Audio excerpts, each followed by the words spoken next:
અખંડ ભારત દૈનિક area reporting Rajesh બોલું. ગઈકાલની ઘટના જાણવા મળે છે કે અહીંયા સામે બાઇક અથડામણ થઈ હતી. જે ભાઈ જાણવા મળે છે કે મોરવડથી આવતા હતા અને એક બાઇક કોડનાથ તરફથી આવતી હતી.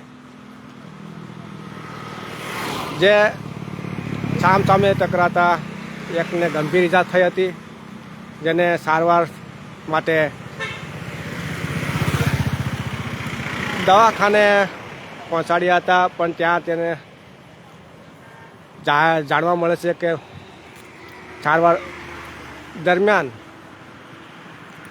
મૃત્યુ પામ્યા છે એવા અહેવાલ મળી રહ્યા છે. જે આ રસ્તો છે કોડીનાર રોણા વચ્ચે